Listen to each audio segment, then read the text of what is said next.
Today, take a look at the ANCEL DS500 Elite. So it does come with a nice clamshell case.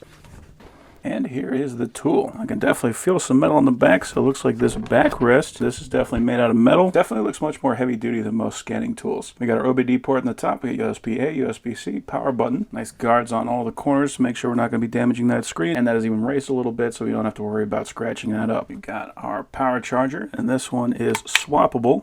So I'm going to adapt that to a US plug, USB-A output. That's 100 and 240 volts, so it's good for international or domestic. And then it puts 2.5 amps at 5 volts. We got our charging cable, that's USB-A to USB-C. And that comes with 2 other adapters for other countries. We got our OBD2 cable, and we got our quick start guide. It says that is a 7-inch screen, 1024 by 600. Working environment is 0 degrees to 50 degrees Celsius. Negative 20 to 60 for storage. Type-C input, 2.5 amps at 5 volts. Or we can use OBD input so we can actually draw power from the carport, 1.2 amps at 9 to 18 volts. And there are supported protocols. Go ahead and get this guy charging.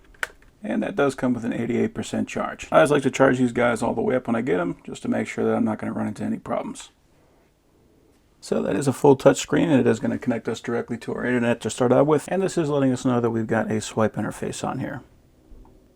Very nice. So if we want to increase the brightness, if we're going to be working outside, we can do that. Or if we just don't want that blinding us, we can bring that guy down. So what's nice about having the internet already connected is we can update this, and I'm just going to hit upgrade. And we can get all of that done without ever having to touch our computer. Whereas before you had to go to your computer, you had to download all the updates, then you had to install that onto your scanner. With this, we don't have to worry about that. As long as we got Wi-Fi, we can connect, we can do everything right from here. So I'm gonna go ahead and let this guy finish updating. We'll come back to it. Okay, we are updated. Again, so we got 115 updates on here. Lots and lots of different models of vehicles. I always like seeing that we got a bunch of updates on here whenever we start this guy up, because that means that they're actually keeping up with the new cars and the new challenges with those cars. So we got settings, app update, OTA, check versions, but it looks like we already got the newest version, so we don't got to worry about that. So we got customer management, business information, report receiving email, FCA diagnostics, Renault Gateway unlock, cast screen. So that's nice. So if we want to, we can actually take this and we can cast that onto a TV or something like that. So if we want to like show a customer or something like that, we can do that. And we have remote assistance. Okay, and this is using TeamViewer. So what that means is, in the event that you are working on a car and you're not really sure what's going on, you need help from somebody but they're not there, they can actually log into TeamViewer, they can log into this unit, and then they can go through there and they can see all the information that's on there, so they can read the information that's on the car. So that is pretty sweet. Clear data, clear diagnostic software, restore factory settings, file management, firmware fix, brightness, photo album, screen recorder. So if you want to, you can actually record what was going on the screen at the time. So if you want to show that to the customer, you can. Customer service center, we can turn that on or off. Use 24-hour format, metric units of measure. So if you prefer using kilometers rather than miles, we can do that. Wi-Fi language, time zone, screen off and about.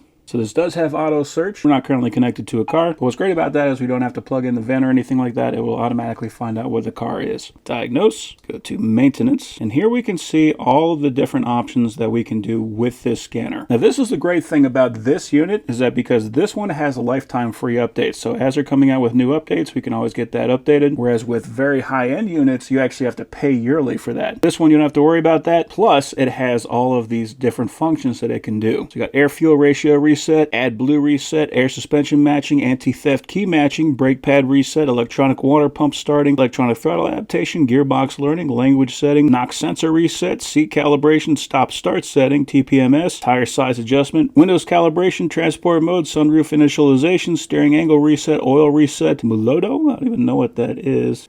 It's got Muloto, injector coding, gear learning, EGR adaptation, DPF regeneration, battery matching, airbag reset, adaptive front lighting system reset, and ABS bleeding. So a ton of functionality out of this thing, and plus it's a buy once, cry once. You don't have to keep on paying for it through those updates. So let's go ahead and plug this guy into our car. So do auto search. Are now connected, and we can see I did pick it up for 2023 Maverick Lariat. Auto search, ignition is on, and this is a hybrid. Okay, and let's do a health report. So all this is going to do is going to go through all of the modules, and it's going to find out if anything's tripped. It's going to let me know what it is. So I do have a body control module fault, DC AC inverter module continuous. And everything else is A-OK. So let's go to the powertrain control module. And we'll go to read data stream. Turn on accelerator pedal position sensor, do brake pedal position. We'll hit desired idle speed, do electronic throttle control actual angle. And as you can see, there are a ton of different things that this is reading that we can actually look at. And this is nice because this is a hybrid. We can actually look at the EV battery system voltage. So let's take a look at these. So right now we can see the accelerator pedal position is currently at 0.82 volts. If I push on the gas, that brings that up. So we know the gas pedal is working, and we know that the vehicle is reading it correctly. If we were having problems with that pedal, we could see if there's a problem with the sensor or with that module. Brake pedal currently on false. If I push that down, it goes to true. Desired idle speed is 1250 RPM, so nothing that I do here is going to change that. That just tells me what we're supposed to be at. Electronic throttle actual angle, we're currently at about 3 degrees. If I give it some gas, then we're going up to about 4 degrees. And battery system voltage for the hybrid, we're currently at 229 volts. It is great that you can get all of that information on a modern scanner like this. On top of that, getting the lifetime free updates, never having to pay for it, plus having all of these maintenance features, that is just a ton of bang for your buck. So overall, that is an awesome scanner.